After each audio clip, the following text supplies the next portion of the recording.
Hi guys, Namaste. My name is Dr. Sandhya Ramanathan and I'm a GP in Auckland, New Zealand. Today, I just wanted to go through with you the principles of management of a suspected or confirmed mild case of COVID-19 and the equipment that you should keep at home should the need arise for you or any of your family members as we navigate through this COVID-19 pandemic. Now, the first most important piece of equipment that you can get, particularly if you're living in a city where access to hospital level care is difficult, and is a simple medical device called a pulse oximeter. This pulse oximeter is widely available and it's relatively affordable.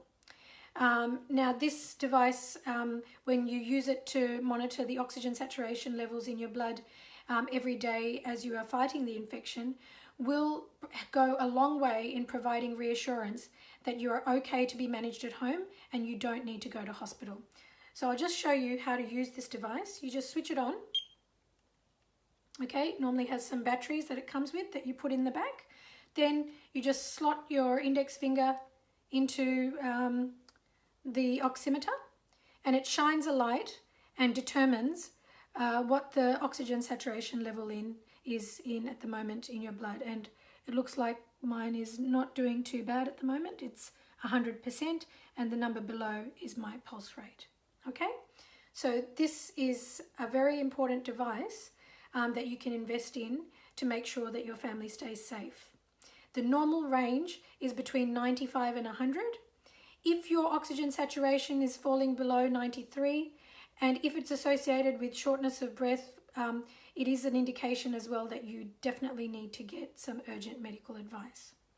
The other simple pieces of equipment I'd like you to stock up in your house, a packet of large balloons, and I'll explain to you this in a minute. The other thing is also a straw. It can be a reusable straw, plastic straw, paper straw, anything will do. Now, if somebody in your family is to come down with symptoms suggestive of COVID and you can't get a test, that's okay. No need to panic. We know what we can do to basically get the best possible outcome if you carefully follow what I go through in this video. Another thing I'd like to request at the outset of this video is if you can please, I humbly request, watch this video till the end. It will provide a lot of useful information, and please share it with as many of your family and friends as you can as possible, because in doing so you will be saving lives.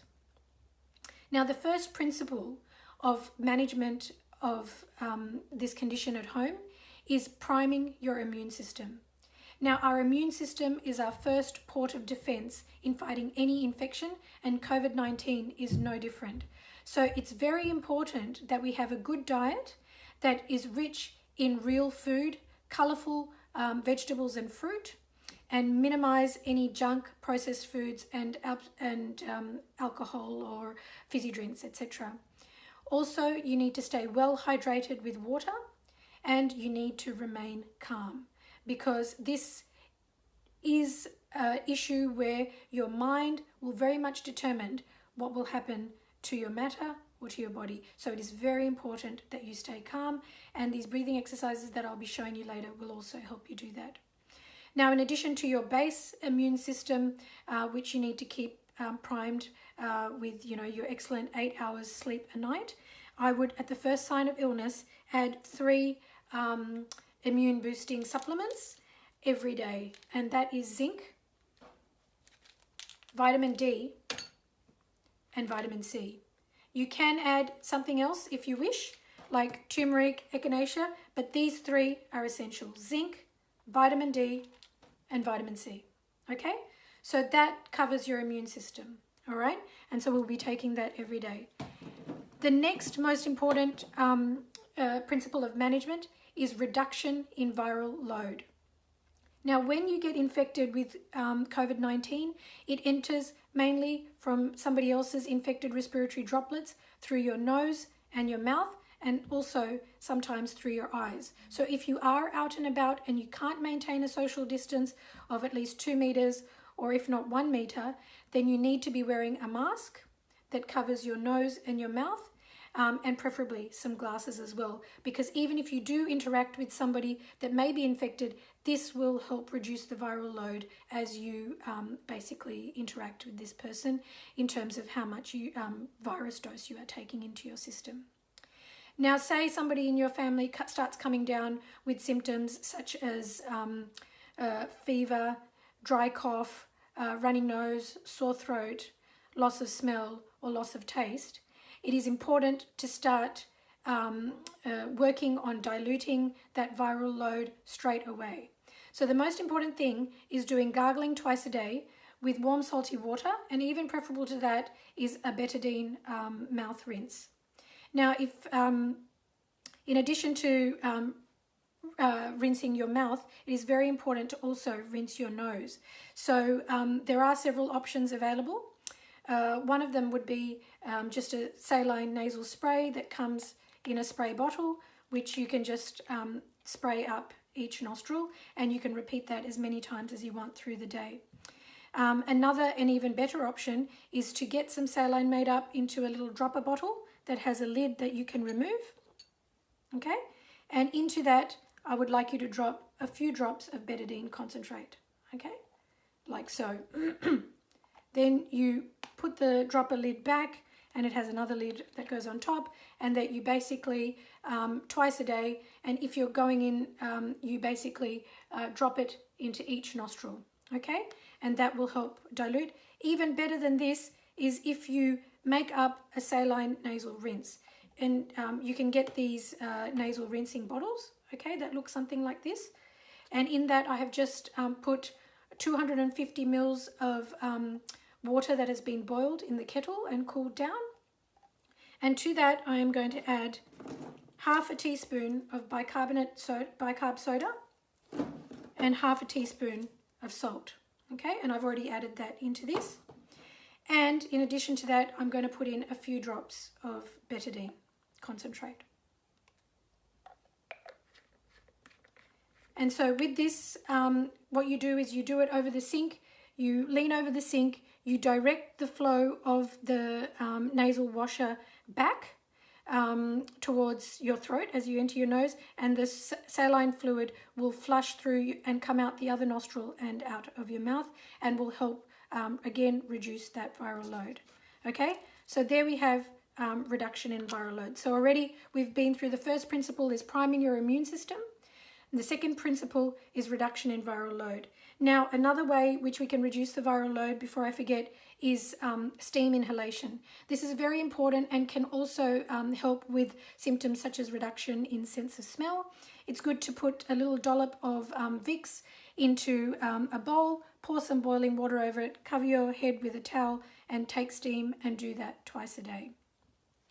So now I want to get on to the most important topic I wanted to cover today, which is breathing exercises. Now, in order to explain breathing exercises, I just wanted to just go through a little bit about what actually your lung looks like.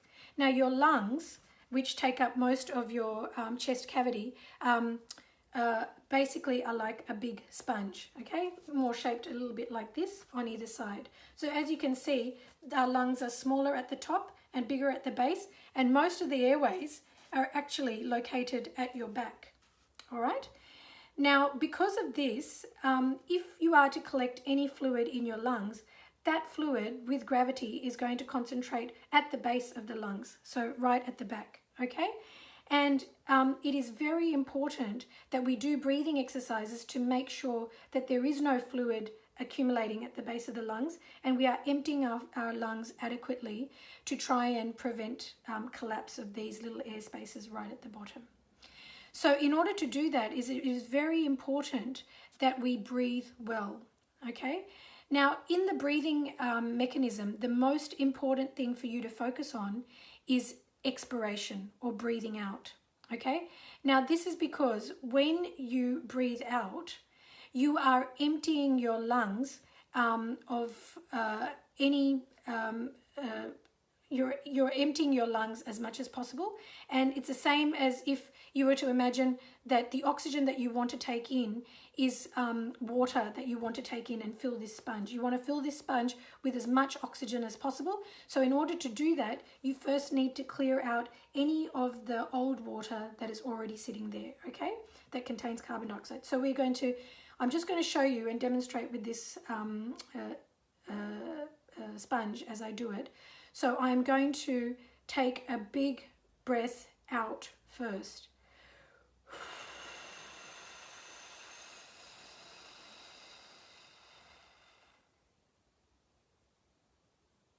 I'm going to hold it there.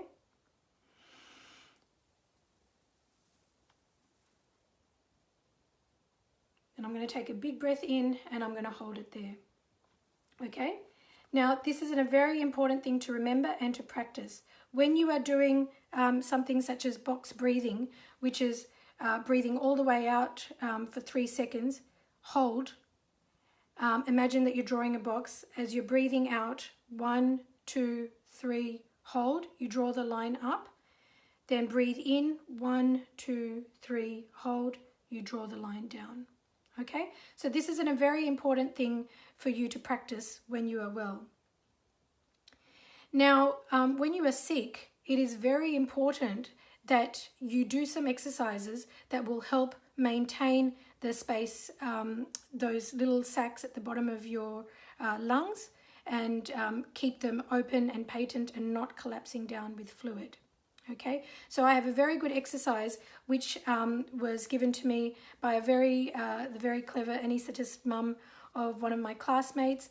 Her name is Dr. Gracie Ong, and she is in Malaysia, and she's given this great tip of blowing balloons, which is a method of simulating what they do with a ventilator and opening up your airways as much as possible. And I have done this on somebody I've treated for COVID, and despite being an ex-smoker and having had a history of pulmonary TB in the past, they've managed, while being sick with COVID, to hit saturation levels of 100 with the benefit of these balloon exercises. So I'm just going to demonstrate what I want you to do. Okay, so I want you to take the balloon and try and blow up the balloon over a period of, say, about 3 breaths, okay?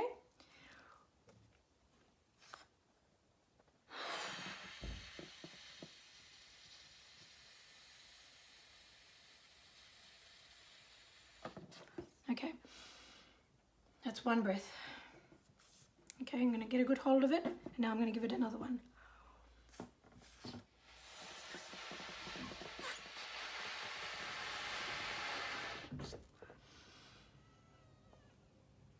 And 1 more.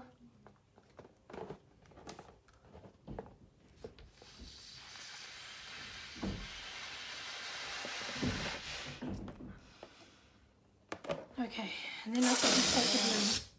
And now let's just check how my oxygen saturation is doing. And I'm sure it's improved, because that was a lot of effort.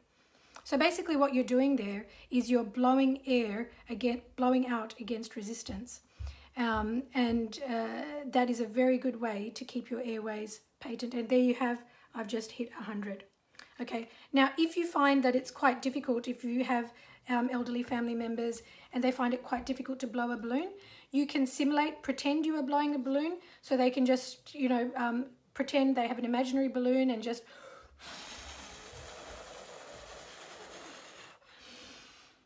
and breathe in like that. But another simple exercise is using our straw and a glass of water is to blow bubbles into that glass of water, is another way to more gently create resistance, okay? So we will be doing this.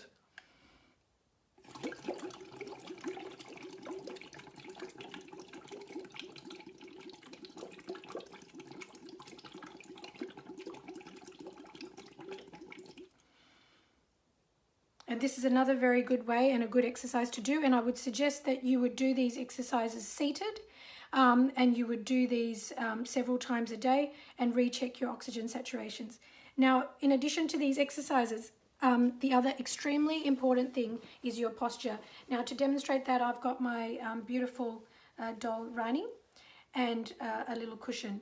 Now, as I explained to you, the lungs are mainly, most of the airways are mainly situated at the back. So if we are to lie down for prolonged periods of time, what's going to happen is those airways, which are mainly located at the back, are going to get squashed and more likely to collapse. So when you are sick, it is very important, and it's good to start doing this when you're feeling well, is to sleep on your front. Now, you might think that that's very uncomfortable, and if you have the pillow under your head this way, it is going to be uncomfortable. But if you rotate the pillow long ways and you sleep with it under your chest, as you can see, Rani is able to fully expand her chest at the back. And I've had another case where a lady in her 70s was having saturations at 92, and she couldn't have access to any hospital beds, but just by sleeping at night on her tummy, she was able to bring her saturations back up to a safe level. So this is a very, very important thing. If you are sick, you are not meant to spend prolonged time lying on your back, and it's preferable to lie on your front, which is what they call a prone position, and it's what they're using in hospitals and also in ventilating these patients. It is also very important to get medical advice, even if it's virtual, at the onset of your symptoms, because I know in some countries they have protocols for simple antibiotics which they can prescribe, which are most effective if they've taken early. And most of these simple can be taken by most people even if they have underlying conditions. One of them is azithromycin, 500 milligrams once a day for 5 days, and some countries are adding in hydroxychloroquine as long as the patient's ECG is normal and they have no other medical problems. But again, that would only be done with somebody medical overseeing it. But the important thing is to stay calm. And if you do these 3 things, I'll just reiterate, they were boosting and priming your immune system.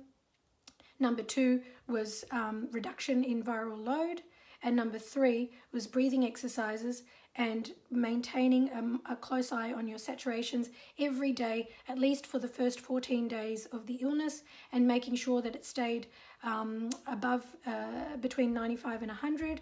Then you can be very happy that you will be fine and you will make a full recovery. If you need, what I will do is I will, that is quite a lot of information I've covered, but I will keep a brief description in the description box below. And just remember that there will be light at the end of this tunnel, that if you use the knowledge that we have gained over the last 6 months and you practice these things, you have a very good chance of making a full recovery and you will not need hospital level care. So please take all the adequate precautions to not get infected in the first place, and please stay healthy and stay safe. Thank you.